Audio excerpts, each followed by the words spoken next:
자, 오늘 얘들아, 조선의 통치체제 정비 과정인데, 우리 전 시간에 조선의 건국 공부했었죠? 그래서 오늘 25차시 조선의 통치체제 정비입니다.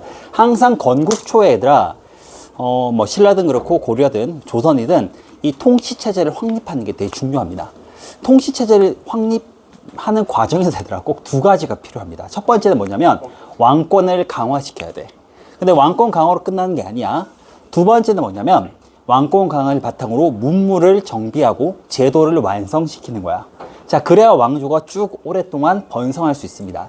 자, 그래서 얘들아, 건국 초 통치체제 확립이라고 해서 선생님이 한번 정리를 해볼게. 자, 이게 뭐냐면, 신라든 고려든 조선이든 건국 초에는 바로 이러한 일들이 꼭 필요하다는 거야. 알겠지? 자, 그래서 신라, 고려, 조선.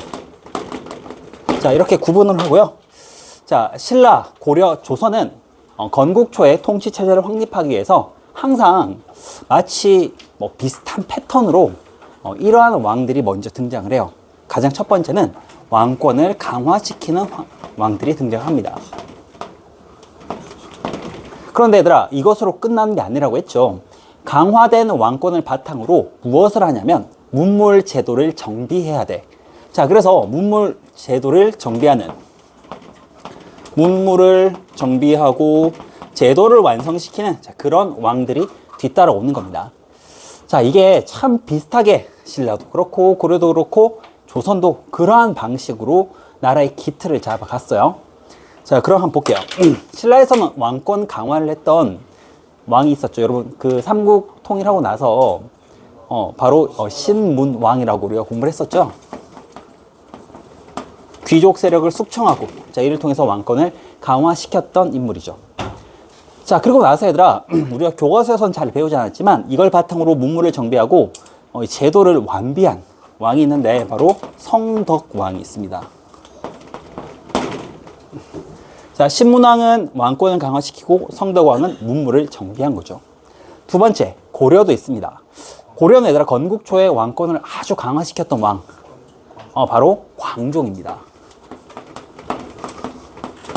자, 광종이 있고요. 이걸 바탕으로 해서 얘들아 문물 제도를 잘 정비해서 만들어낸 그 왕이 바로 성종.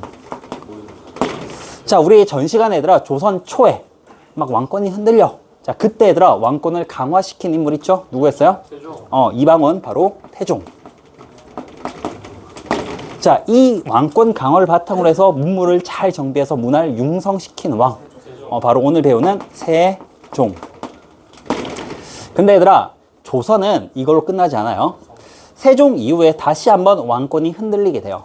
그래서 다시 왕권을 강화시킨 인물이 등장해요. 누구냐면, 여러분 그 관상 봤어요?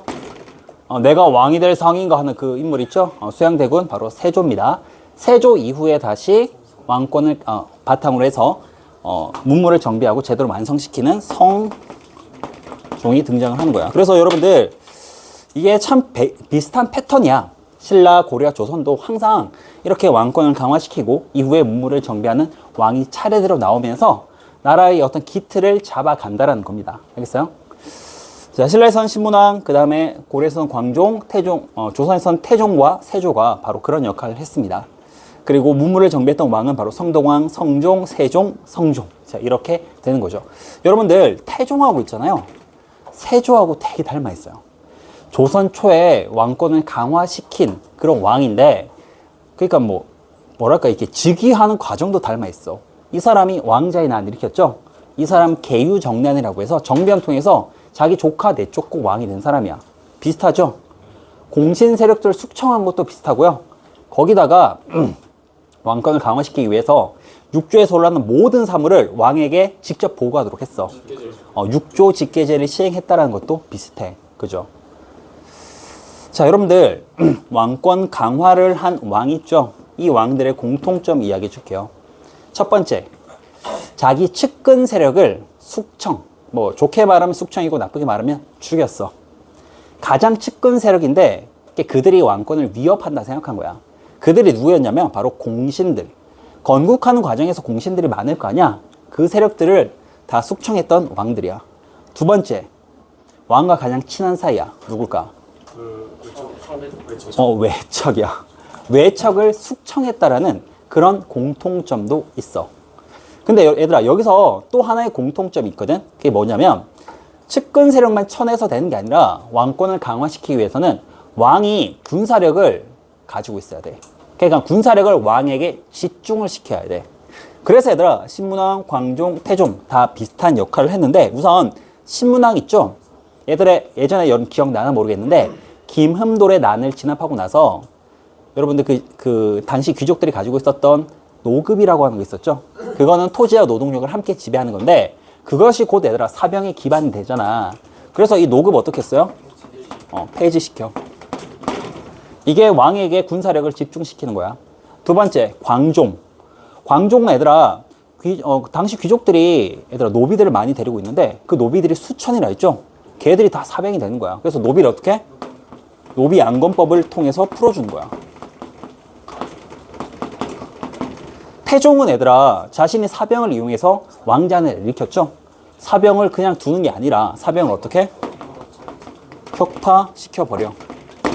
이런 공통점이 있어. 하는 일들은 다르지만 공통점이 뭐냐? 왕에게 군사력을 집중시켰다는 특징이 있습니다. 알겠지? 그리고 얘들아, 이 왕들은 또 하나의 공통점, 아까 측근들을 많이 죽였다 했죠. 측근들을 많이 죽였다, 피해를 많이 봤다라는 것은 사실 많은 사람들에게 원망을 들을 일이야. 그래서 이 뒤에 등장하는 왕들 있죠. 이 왕들은 어떤 생각을 할 것 같아요, 여러분? 아버지만큼 더 많은 사람들을 죽인다? 이게 아닌 거야. 백성들을 위모하고 이제 신하들을 그만 죽여야겠다. 신하들과 좀 조화로운 정치를 해야겠다. 라고 생각을 할 거야. 그래서 얘들아, 이 그러니까 광종 대원은 성종부터 태종 대원은 세종, 그다음에 세조 다음에 성종 오잖아요. 자, 이들은 어떤 정치를 추구했냐면 신하들을 무자비하게 죽이는 정치가 아니라 신하들의 어떤 뭐랄까요, 조언도 잘 듣고 신하들의 목숨을 함부로 여기지 않고, 그래서 그들과 조화롭게 하는 정치를 추구했어.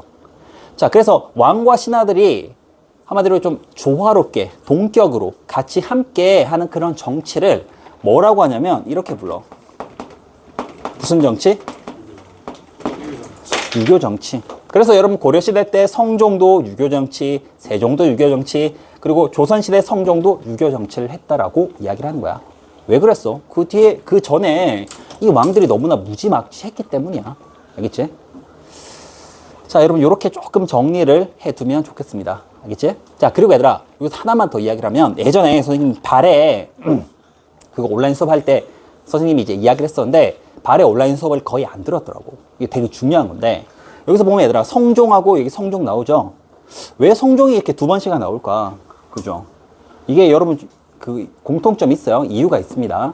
자, 왜 그러냐면 이 성자가 얘들아, 이게 세종도 그렇고 여기 성종도 그렇고 이게 시호 또는 시호라고 하는 건데, 이게 뭐냐면 죽고 나서 신하들이 그 왕의 업적을 기려서 붙이는 거란 말이야.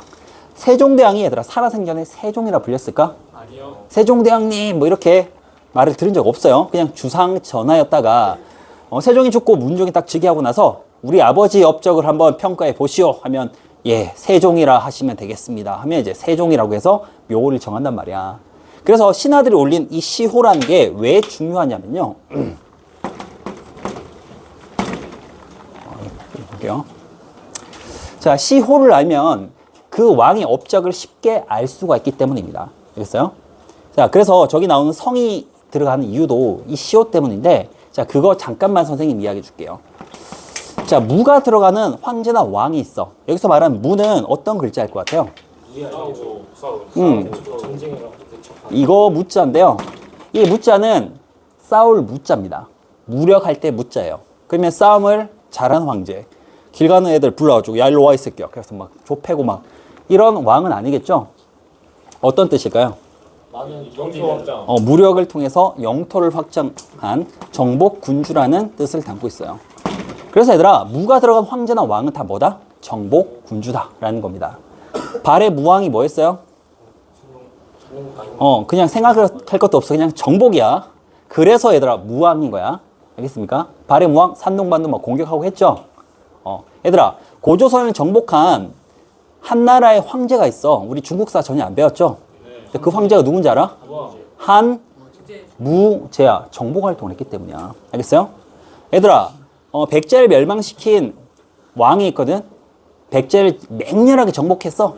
그게 바로 무열왕이야. 맹렬하게 백제를 정복했다는 뜻이야. 알겠지? 자, 무가 들어가는 황제나 왕은 다 뭐다? 정복 활동이야. 자, 그 다음에 문이 있어. 자, 이 문은 뭐냐면 이렇게 쓰는 거거든. 이 무슨 글자일까? 그럴 문인데 이게 문화, 문물 이런 겁니다. 문물 제도를 잘 융성시킨 왕이라는 뜻입니다. 알겠습니까? 얘들아, 발해에서 당나라 문화를 바탕으로 삼성육부를 잘 만들어낸 문화를 융성시킨 왕이 있어. 누구? 문왕. 공부할 것도 없어. 그냥 문왕이야. 신라시대 때 얘들아 정보활동도 하고 문화도 융성시킨 두 가지 다 하는 왕이 있어. 무왕이야. 알겠습니까? 그거야. 그래서 얘들아, 뭐 고려시대 때, 문화가 가장 융성시킨 왕이 있어. 누가? 문종이야. 그때부터는 조나 종을 쓴단 말이야. 알겠지? 자, 그리고 마지막으로 이거 뭘까? 성. 바로 이룰성자야. 이룰성이라는 게 뭐냐면 어떤 문물이나 제도 이런 것들을 잘 이제 완성시킨 왕이란 뜻이야. 완성할 때 그 성자란 말이야. 알겠습니까? 자, 그래서 얘들아, 제도나 격식을 완성시켰다라는 의미에서 보세요. 태종 이후에 광종 이후에 성종이 완성시키고 세조 이후에 성종이 다시 완성시켰기 때문에 성종이란 칭호를 받은 겁니다. 자, 고려 때 얘들아 이성육부라고 하는 이 중앙 관제를 완성시킨 왕이 있어요. 누굴까? 성종. 얘들아, 완성시켰기 때문에 뭐? 성종인 거야. 자, 조선시대 얘들아 세조에 이어서 가장 기본 법정인 경국대전을 완성시킨 왕이 있어. 누굴까? 성종이야. 왜? 완성시킨 군주라서 성종이라는 시호를 올린 거란 말이야. 알겠어요? 그래서 무, 문, 성 뭐 이런 세 개만 있으면 여러분들이 역사를 조금 이제 쉽게 알겠습니다. 쉽게 이렇게 접하고 알 수가 있단 말이야. 그래서 여러분들 이거 시호, 묘호 이런 거 정리 잘 해놓으면 공부하기가 수월해요. 알겠어요? 가르쳐 주는 데도 없어요, 여러분들. 이다지 쌤도 안 가르쳐 줘요. 그래서 여러분들 지금 잘 정리해가지고 이렇게 잘 정리를 하세요. 알겠죠? 자, 여러분 조선의 통치 체제 정비 과정 보는데 오늘 뭘 본 거냐면 태종 이어서 세종, 그 다음에 세조, 성종까지 세 명의 왕을 차례대로 보는 겁니다. 자, 세종이 뭐 했다 했어? 아버지가 사람을 너무 많이 죽였죠? 그래서 신하들과 조화로운 정치, 무슨 정치? 유교 정치를 하는 거야. 유교 정치란 게 별게 아니야. 신하들을 함부로 죽이지 않는 조화로운 정치라는 뜻입니다. 알겠어요? 자, 그래서 이 세종이 왕으로 즉위하는데 여러분들이 아마 잘 알 겁니다. 세종은 원래 태종의 셋째 아들이었습니다. 충녕대군으로 셋째 아들이었고 원래 왕의 세자가 아니었어요. 왕이 될 사람이 아니었죠. 근데 첫째 아들이었던 양녕대군이 워낙에 비행을 많이 저질렀습니다. 여러분 들어봤나요? 양녕대군은 그 당시 세종이 이도였는데 이름이 책 읽기를 너무 좋아해. 아버지가 책을 좀 그만 읽으라고 할 정도로. 너 건강해치니까 책 좀 그만 봐라. 그 말 안 들으니까 책을 막 압수해요. 얼마나 이쁜 자식이야. 근데 그 형이었던 양녕대군은 뭐하냐. 저 뒤 보세요. 저 위에 매 가지고 있죠. 저기 양녕대군인데 매 사냥하고 앉아있어. 저러니까 아버지 눈밖에 나는 거예요. 거기다가 여자들을 좀 밝혀가지고 뭐 룸살롱, 그 당시로 치면 이제 기생집에 막 출입을 마음대로 하고, 거기다가 양반집 첩을, 어란이라고 하는 첩이 있었는데 그냥 납치를 해가지고 자기의 어떤 궁궐로 데려와서 막 약간 성희롱이나 성폭행 같은 걸 하고.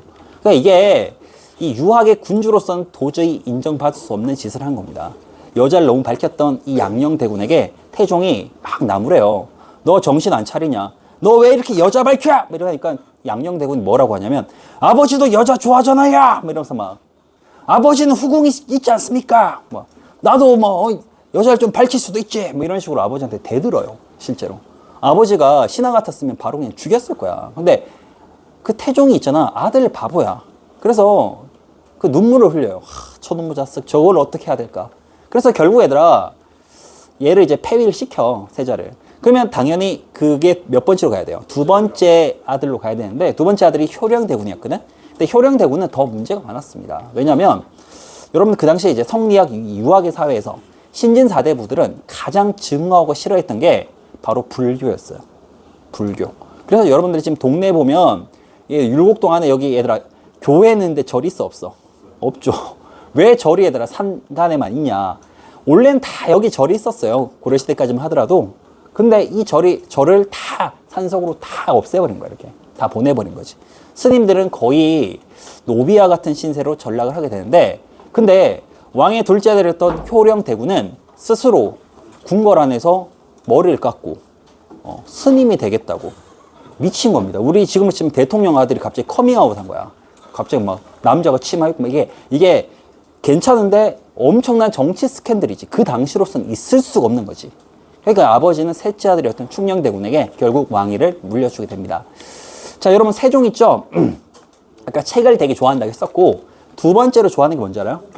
맞아요. 고기를 되게 좋아했어요. 그래서 여러분들 우리 실제로 저 10,000원짜리 지폐 도안에 저 세종의 얼굴 있죠? 저게 실제 세종의 얼굴이니까 조금 이제 바꾸는 걸까? 탔기 때문에.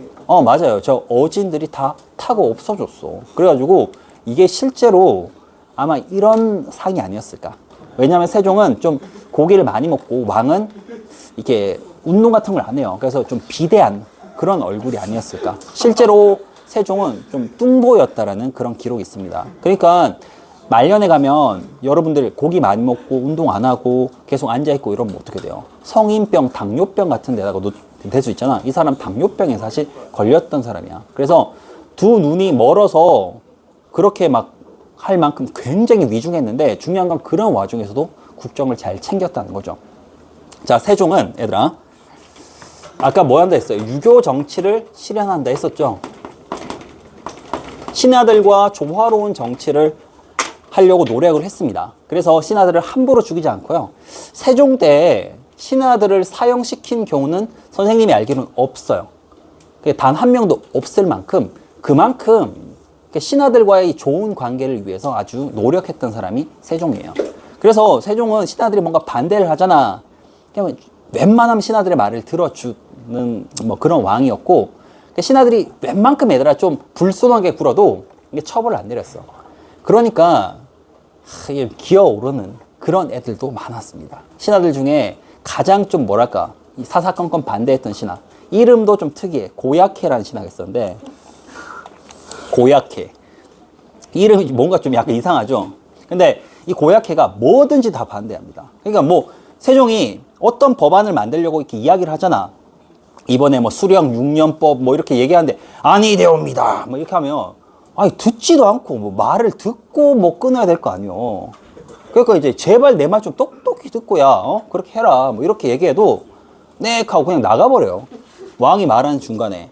그래서 저거 불량죄다, 저거 처벌해야 된다라고 이야기했지만, 세종은 저 고약해마저도 처벌하지 않아요. 태종 같았으면 죽었어요 아마. 그래서 살려는 뒀는데 이 세종도 사람인지라 저 고약해만 생각하면 열받는 거야. 그래서 자기를 반대하는 신하들 있잖아. 뭐라 하는지 알아? 어휴, 야 너 고약해냐? 고약해 같으니 뭐 이런 식으로 얘기를 합니다. 그래서 고약해 같으니 고약하다 뭐 이렇게 하다가, 여러분들 그 고약하단 말 있죠? 그 말이 여기서 등장한 거야. 고약해 같다, 고약해 같으니. 여기서 고약하다란 말이 등장을 했어요. 그래서 여러분들 역사를 알면 이런 게 좋은 거야. 여러분 나중에 뭐 이렇게 따로 이제 친구들 모여가지고 OT 같은 데 가가지고 대학교 때 있잖아요. 누가 고약하다 하면 세종대왕 뭐 이러면서 이제 그런 식으로 얘기를 해가지고 친구들에게 이제 호기심을 불러일으켜서 그게 뭔 말이야 하면 고약해가 그렇게 해서 막 이렇게 얘기한 거야 이렇게 하면 친구들이 되게 좀 이렇게 관심 갖지 않겠어요? 물론 싫어하는 애들도 있겠지만, 얘들아, 뭐 좋아하는 애들이 한둘 있어. 그런 애들이랑 같이 놀면 돼. 아니면 선생님처럼 아싸가 되면 돼, 여러분들. 알겠습니까? 혼자 다니면서 이제 화장실에서 밥 먹고 하면 돼요. 농담이에요. 그건 아니고. 자, 세종이 유교 정치를 했는데, 얘들아, 가장 중요한 거, 첫 번째 뭐였냐면, 바로 경연을 아주 활성화시킵니다. 자, 경연이라는 것은 얘들아, 신하와 왕이 서로 학술 토론을 벌이는 것이 바로 경연이었어. 근데 여러분, 이 경연이라는 게 얼마나 힘들고 정말 그런지 몰라요. 여러분들 생각에 있잖아요. 조선시대 왕이었으면 참 좋았을 것 같아요? 아니요, 겁나 힘들었어요. 내가 조선시대 왕으로 태어났으면 얼마나 좋았을까. 막 맨날 이렇게 수업 시간에 이렇게 막 엎드려서 하는데 그냥 나 누워 잘 수 있잖아. 막 조선시대 왕이면 뭐 이렇게 하잖아. 그죠? 근데 여러분들 나는 조선시대 왕은 하라고 해도 안 할 것 같아. 여러분들. 그때 안 태어난 게 진짜 다행인 겁니다. 여러분 조선시대 왕들의 평균 수명이 얼마 정도 될 것 같아요? 3, 40. 선생님이 놀라운 게 40이 안 돼요. 38, 9이야. 40세가 안 되고 다 죽었단 말이야. 그 중에는 85세까지 살았던 영조 같은 사람들도 있어. 특별한 사람이야. 그 사람이 왜 장수했는지는 나중에 알려줄게. 근데 그런 사람 빼고는 다 빨리 죽어. 왜 그러냐? 아까 말했죠. 고기 많이 먹고 운동 안 하고. 근데 더 중요한 게 뭔지 알아요? 잠을 못 자서. 아니, 스트레스야. 진짜 스트레스가 심해. 여러분들 조선시대 왕들 보통 몇 시에 일어나는지 알아요? 4시. 4시 반에서 5시 사이에 일어나요. 왜냐면 쌤 그냥 누가 자면 되잖아요. 뭐 그냥 12시까지 자고 뭐 이러면 되죠. 자도 돼요. 그러면 쫓겨나요 나중에. 연산군이나 광해군처럼. 그렇게 한마디로 지 자고 싶은 대로 자고 이러면은 신하들이 지탄을 받고 진짜 쫓겨날 위험이 있다니까. 5시쯤에 일어나는 이유가 뭐냐면 그 성리학은 얘들아 말 그대로 그 조선은 유학의 사회였기 때문에 왕도 유학자여야 돼. 유학에서 제일 중요한 게 뭡니까? 충과 효잖아요. 효의 모습을 보여야 되기 때문에 왕실에 어른들이 있을 거 아닙니까? 그 어른들에게 다 문안 인사하고 그렇게 해서 겨우 이제 밥 먹을 시간 되고 밥 먹잖아요. 그리고 나면 밥 숟가락 놓자마자 경연에 참여를 해야 되는 거야. 자, 경연이라는 게 뭐냐면 아까 말했죠. 왕과 신하들의 학술 토론이라고. 왕이 신하들과 함께 수업을 받는 거예요, 사실. 이렇게 여러분들이 있으면은 왕이 중간에 있고 옆에 신하들이 있는데 경영관이라고 해서 이 유교 경전을 가지고 이렇게 막 이제 설명하는 신하들도 있고요. 그렇게 정말 실제로 이렇게 수업을 받는 형식이야. 근데 이게 왜 스트레스인지 알아요, 여러분?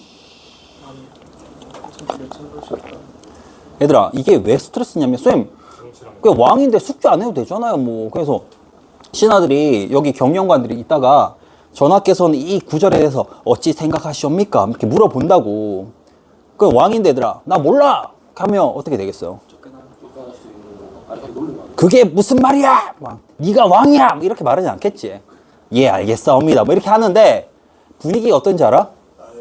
아, 저 진짜 좀 띨띨하네? 약간 그런 느낌으로 본다고. 그러니까 뭐냐면 왕이 거기서 공부를 안 해가잖아요. 그러면 되게 짜친다고, 분위기가. 그러니까 신하들이 자기를 무시하는 게 딱 느껴져. 그럼 이게 통치가 안 된다는 거야. 그리고 같이 경연을 받는 그 사람들이 다 누군지 알아요? 과거 시험 합격한 사람들인데, 과거 시험에 대해서는 이제 다음에 또 이야기를 하겠지만 거의 몇 천 대 1이라 생각하면 돼요. 우리 지금을 치면 수능 400점 만점자들이야. 그런 애들만 다 모여서, 그 중에 최고의 수재들만이 모여서 왕 옆에서 공부를 하고 있는데, 왕이 거기서 머리 끌적끌적 하면서 모르겠는데 뭐 이러면은 이거는 그냥 단순히 모른다는 걸 넘어서 왕의 권위가 엄청 훼손돼. 그래서 왕이 어떻게 해야 되냐? 밤늦도록 계속 공부를 해야 돼. 그럼 얘들아 새벽 5시에 일어나야 되죠? 그 경연을 얘들아 오전만 하는 게 아니야. 오후에도 해야 돼. 경연을 하루 빠지기라도 하잖아. 그럼 신하들이 난리가 나요 또. 그러니까 왕들이 스트레스 안 받겠냐고.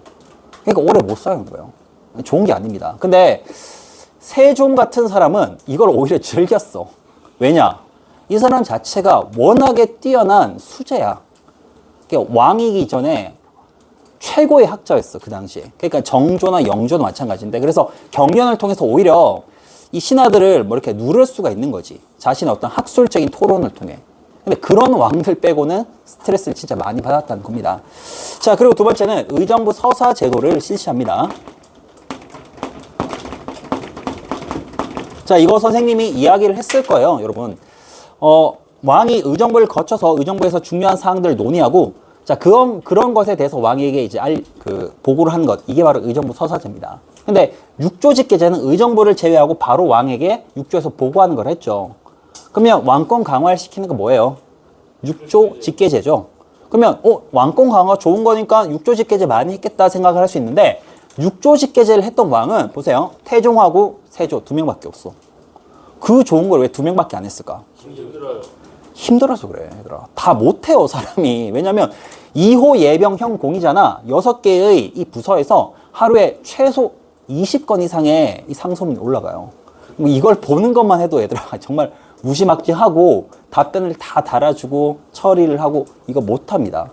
그래서 보통은 다 이렇게 의정부 서사제를 했는데 세종은 2조, 인사와 병조라고 해서 군사 업무는 직접 다 챙겼다는 거야. 의정부 서사제와 육조 직계제를 혼합한 그런 형태라고 할 수 있죠. 자, 그 다음에 집현전. 자, 이거 설치합니다. 자, 학술 연구 기관이라 할 수 있는데요. 이걸 통해서 신진 인사들을 등용시키고 여기서 여러 서적들과 과학 기구나 이런 것들을 만들어내는. 그러니까 조선 초기에 여러 가지 어떤 문물을 정비하는데 굉장히 큰 역할을 했던 게 집현전이라고 합니다. 왕이 직접 집현전의 학자가 되어서 다른 이제 관료들, 학자들과 더불어서 책을 편찬하는 그런 역할을 하게 되는 거야. 집현전 학자들이 굉장히 큰 어떤 혜택을 받았는데 뭐 이렇게 유급 휴가 이런 혜택도 있었고요, 그 당시에. 그리고 집현전 학자 중에 어떤 학자들은 밤늦게까지 공부를 하고 있다가 세종이 딱 봤어. 쟤 누구지? 딱 보니까 신숙주라는 학자래. 그래서 신숙주? 야, 쟤한테 상을 줘야겠어. 걔가 잠을 딱 자고 있는 사이에 딥이 자고 있잖아. 딱 있다가 용포를 딱 덮어주고 그걸 갔다라는 거죠. 근데 중요한 게 뭐냐? 용포를 덮어주면 왕이 입고 있는 옷이 어때요? 이게 속이 비치는 옷이야. 스트립쇼를 해야 돼, 이렇게. 근데 그게 아니야, 사실은. 용포를 벗어주면 왕이 거의 반 알몸이기 때문에 용포가 아니고 내가 알아보니까 다른 옷을 가지고 와서 덮어준 거야. 털옷을. 그렇지 않은 선생님이 얘를 이제 감동시키겠다고 이 옷을 벗어주고 선생님이 가리고 나가고 선생님 잡혀갈 거 아니에요. 그래서 감동을 위해서는 그렇게 해야 되나 싶긴 한데, 얘는 상의, 얘는 하의를 벗겨주고 이렇게 선생님은 경찰서로 바로 가겠죠.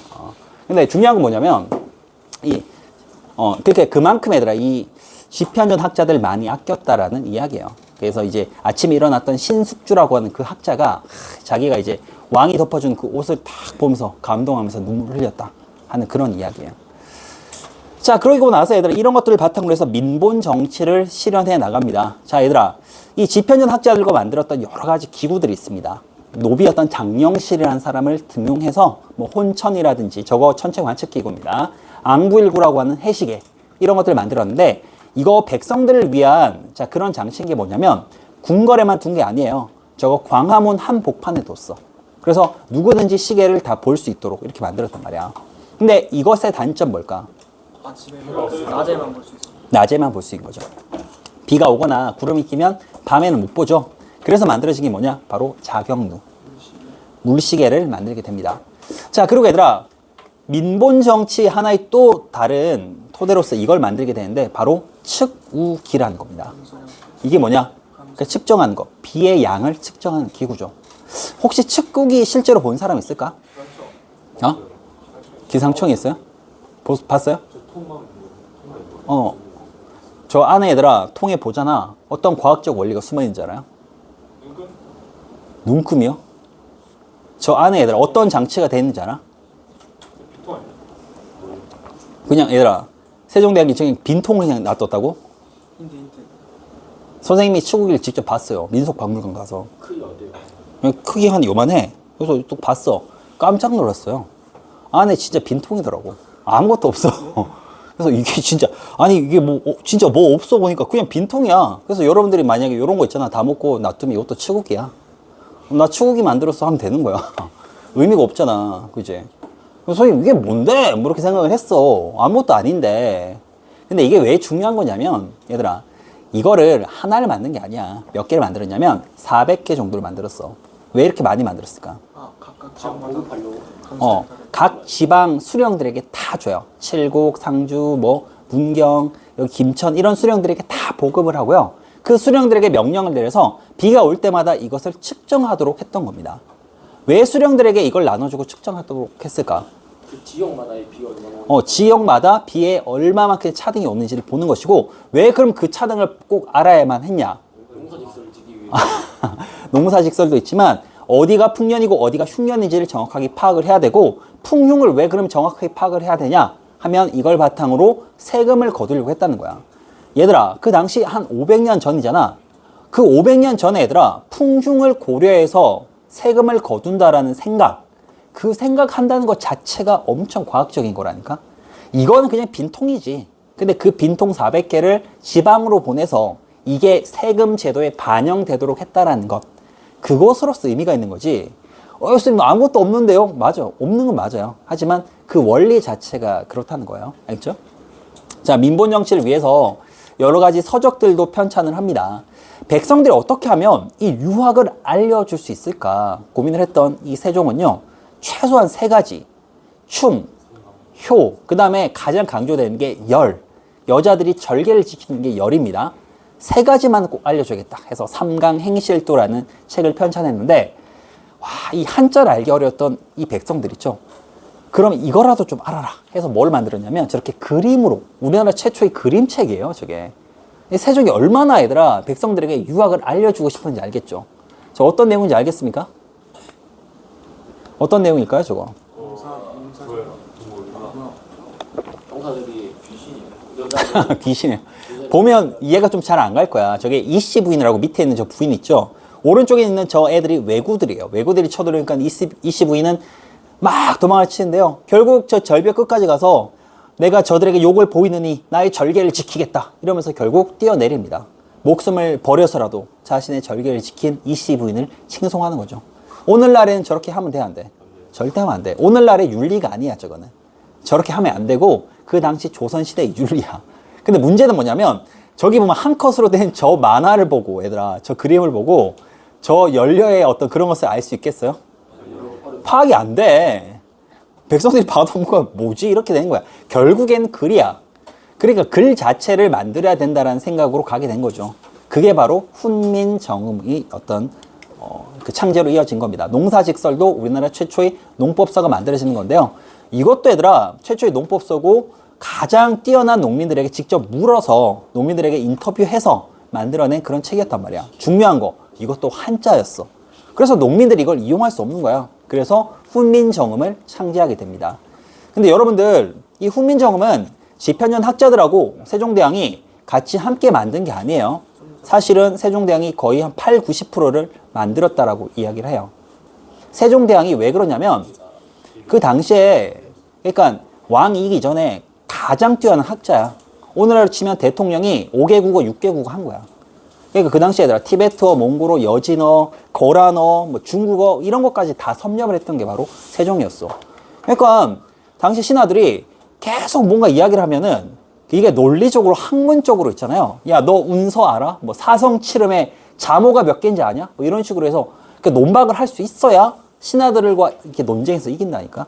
세종이 그만큼 얘들아 이 학식으로 봤을 때는 정말 뛰어난 그런 학자형 군주였다는 거죠. 자, 그리고 얘들아 마지막으로 공법이라는 것을 만들게 되는데 자, 얘들아 공법은 백성들에게 가장 도움이 되는 세금 제도를 개혁하는 것이었어. 고려 때부터 시작해서 여러분 전세 있죠, 토지세. 이거는 몇 분의 몇을 거둔다고 했어요? 10분의 1. 그죠? 근데 이 10분의 1이 부당하다고 생각했던 게 바로 세종이었어. 왜? 여러분 봐봐. 10가마 중에서 한 가마를 거두는 건 괜찮아. 근데 만약에 흉년이 들었어. 5가마밖에 생산이 안 돼. 그러면 거기서 만약에 10%를 거두면 그 사람은 굶어 죽어. 그럼 어떻게 해야 되냐? 자, 풍년인지 흉년인지를 판단하고요. 거기다가 그 땅이 비옥한지 비옥하지 않은지 비옥도까지 포함을 해서 이 공법에서는 4두에서부터 최하 가장 많이는 20두, 그러니까 200두를 기준으로 한 거예요. 200두를 기준으로 해서 4두에서 20두까지 거두도록 했어. 그러니까 일괄적으로 10분의 1에서 이제 최대 10분의 1을 거두는 세금 제도를 만들어낸 거죠. 그러니까 이거를 참 대단한 게 뭐냐면 사람들에게 물어본 거야. 이게 정말 대단한 것 같아요. 사람들에게 물어봤어요. 이 법을 시행하는 것이 좋은지 안 좋은지. 그래서 이거를 여론조사라고 하는데 처음으로 시행했던 것도 바로 이 세종이었습니다. 자, 공법을 시행하는 것이 좋은가? 찬성, 반대 해서 98,000표 찬성, 반대표가 74,000표 이렇게 나와가지고 결국 시행을 합니다. 공법 자체는 사실 20년도 안 가서 폐지가 돼요. 결국. 하지만 이 법을 만들어내는 과정에서 굉장히 뭐랄까요? 이 백성을 생각하는 그런 것들이 많이 전해졌다는 것이죠. 알겠습니까? 자, 그리고 얘들아 보세요. 세종 다음에 오는 왕이 문종. 문종은 굉장히 똑똑한 그런 군주였지만 세자 시절에 아버지를 도와서 이 국정을 다 책임지고 과로한 탓에 왕으로 즉위하고 3년 만에 결국 돌아가십니다. 자, 그러고 나서 8살밖에 안 됐던 단종이 즉위를 하게 되는 거지. 8살밖에 안 됐으니까 왕권이 흔들리기 시작하는 거야. 그러니까 왕실의 어른도 남아있지 않은 상태에서, 그러니까 재상들의 힘이 강해지고 왕이 가장 중요하게 생각해야 될 일들이 뭐냐, 바로 이제 누구를 선정할 것인지, 인사 권한이잖아. 뭐 재상에 누구를 임명할 것인지. 근데 모르는 거야, 이 단종은. 김종서나 황고인 같은 아주 중요한 이 고명 대신이라고 하는데, 이 대신들이 전하 걱정하지 마십시오. 가장 적합한 인물에게 저렇게 황표를 붙여둘 테니까. 우리로 치면 포스트잇이죠. 그냥 동그라미만 치십시오. 그럼 그 사람에게 동그라미 치고 그 인물이 되는 겁니다. 이걸 황표 정치라고 하는 겁니다. 자, 그러니까 세종의 다른 아들이었던 수양대군. 아, 이거 왕권이 흔들린다 생각을 하고, 그 수양대군이 결국 얘들아 계유정난을 일으켜서 단종을 몰아내고 왕으로 즉위를 하게 됩니다. 자, 이게 바로 저 이정재 수양대군이죠. 근데 실제로 얘들아 저렇게 생긴 건 아니고 약간 이게 동글동글하게 수양대군의 얘들아 스케치 얼굴이 드러났습니다. 그래서 약간 이제 동글동글한 귀여운 자 그런 상이었다라는 게 진짜 얼굴이 이제 이게 진짜 왕의 상이에요. 왼쪽은 약간 저기 조폭의 상이고 오른쪽이 진짜 사실은 왕의 상인데, 자 얘들아 세조 같은 경우에 숙주나물 자 얘들아 태종과 되게 비슷하다고 했죠. 왕권 강화 정책을 비슷하게 합니다. 첫 번째 뭐였냐면 육조 직계제를 시행했다라는 것. 자, 왕권 강화를 위해서 육조 직계제 하고요. 두 번째, 세종 때 얘들아 만들었던 이 집현전 있죠. 집현전 학자들은 세종에게 은혜를 많이 입은 사람이자, 자, 이 집현전 학자들이 세조가 즉위하니까 반대를 했고, 심지어 6명은 이 복위 운동까지 일으키다가 죽게 돼요. 사지를 찢어서 죽여버렸어, 세조가. 그러면서 경연까지 폐지를 시켜버리거든. 근데 이 집현전 학자들 중에서 얘들아 유일하게 이 세조를 따랐던 이 계유정난에 참여한 자 그런 인물이 있는데, 그게 바로 아까 선생님이 이야기했던 신숙주. 왕에게 얘들아 이 옷을 다 선사받은 그 은혜를 입었음에도 불구하고 이 신숙주는 결국 이 세종의 그러니까 그 손자였던 단종을 배신하고 그리고 이 세조의 편으로 섰던 거죠. 그래서 이 신숙주가 배신자의 전형, 배반의 어떤 그런 아이콘 이런 게 됩니다. 조선시대 사람들은 어떤 사람이 배신하고 배반하잖아? 그러면 어휴 저 신숙주 같은 놈, 어휴 숙주 뭐 이렇게 하면서 이제 이야기를 했고, 정말 얘들아 공교롭게도 얘들아 가장 잘 변하는 나물이 있어. 그게 뭐예요?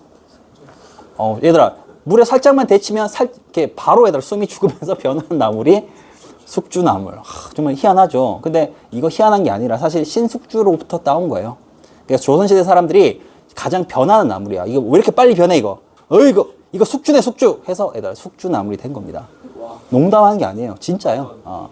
여러분들 대학교 가서 이것도 써먹으세요. 얘들아 이것도 얘들아 인싸 팁. 누가 숙주 좋아한다 하면 야 너 배신자야? 이렇게 하면서 그게 무슨 말이야? 그게 신숙주에서 이렇게 비롯된 거잖아. 이렇게 얘기하면서 이렇게 토킹 어바우트 하면서 얘들아 친구들로부터 이목을 집중시키고 여러분 과를 떠나면 됩니다. 그렇죠? 그렇게 하세요. 이거 써먹으세요. 알겠죠? 여러분 숙주 얘기 나오면 배신자니? 이렇게 하는 거 알겠지? 이야기하는 거 얘들아 잊지 말고 알겠지? 선생님처럼 하면 돼요. 자, 그래서 세조하고 재정 확보 정책을 하게 되는데 얘들아 자 중요한 게 뭐냐면 직전법을 실시해요. 자 직전법이라는 게 뭐냐면 여기 선생님 볼게. 이 직이라는 게 뭐냐면 현직자를 의미하는 거야. 현직자에게만 땅을 주는 제도, 이게 바로 직전법입니다. 과전법에서는 얘들아 현직자뿐만 아니라 퇴직자도 땅을 받아서 이것을 통해서 얘들아 먹고 살 수가 있는 건데, 지금 이제 세조가 계유정난을 통해서 단종을 결국 나중에 죽이게 되는데 왕으로 즉위를 했잖아. 그러니까 세조에 반대하는 신하들이 많았거든. 그 사람들은 어떻게 하냐면 그냥 퇴직을 하고 고향으로 돌아가 버렸어. 세조 입장에서는 새로운 관료들을 많이 뽑아야 되고 땅이 부족한데 자기에게 충성하지 않는 이 퇴직자들을 챙겨주기가 싫은 거죠. 그래서 현직자에게만 땅을 주는 이 직전법을 시행하게 됐다고 합니다. 단종은 얘들아 나중에 저기 청령포라고 하는 곳인데 영월에 가면 있거든. 저기가 작은 섬이에요. 그러니까 동강에 있는 이 작은 섬에 가둬놓고 저기 바깥을 절대 나오지 못하도록 했대. 그리고 18살 때 교살형, 목을 이렇게 졸라서 죽이는 형벌로 결국 단종은 죽게 됩니다. 근데 이 단종을 계속 죽이라고 이렇게 상소를 올렸던 신하가 누군지 알아요? 신숙주. 숙주가 그 정도까지는 안 했어요. 근데 신숙주가 아니라 사실 누구였냐면 세종의 첫 번째 형 양녕대군이야. 이 양녕대군이 아직까지 살아 있었거든 그때. 그 양녕은 사실 자기가 이 왕위를 빼앗겼다고 생각하고 이 세종의 손자였던 단종을 어떻게든 복수하고 싶었던 마음이 컸던 것 같아. 그래서 결국 단종을 죽이라고 계속 주청을 하고 세조가 마지 못해서 죽이는 형식으로 단종을 이렇게 처리하는 거지. 정말 좀 안타깝습니다. 그죠? 그리고 이 세조가 꿈에서 이 단종의 어머니가 나왔대요. 왜 내 아들을 죽였니? 해서 결국 침을 한 대 탁 뱉었는데 침 뱉은 자리에서 꿈에서 딱 일어나 보니까 여기서부터 골마가 기 시작해. 피부병을 심하게 앓았대. 그래서 이 세조가 여러분 흔히 그 나병이라고 들어봤어요? 그 문둥병 같은 거. 그래서 막 고통스럽게 있다가 결국 말년에 죽게 돼요. 그리고 이 세조의 아들이 예종인데 예종도 1년이 안 돼서 결국 빨리 병약하게 죽게 됩니다. 그리고 예종의 아들이 바로 성종으로 어린 나이에 즉위를 하게 되죠. 자, 얘들아, 성자는 무슨 성자라 했어요? 이룰 성자. 완성형의 군주다라는 겁니다. 왜 완성형이냐? 바로 이때 가면 경국대전이라고 하는 조선의 가장 중요한 법체제, 법전을 완성시켰기 때문이라는 거죠. 알겠습니까? 자, 그래서 얘들아, 오늘 조선의 통치체제 정비 세종, 세조, 성종까지 쭉 살펴봤고요. 자, 여러분들이 잘 정리해서 공부를 좀 했으면 좋겠습니다. 필기할 수도 있기 때문에 선생님이 여기 필기할 수 있도록 이렇게 조금 보여주도록 할게요. 이렇게. 자, 필기할 사람은 필기하기 바랍니다. 자, 오늘 여기까지 하겠습니다. 마무리. 안녕.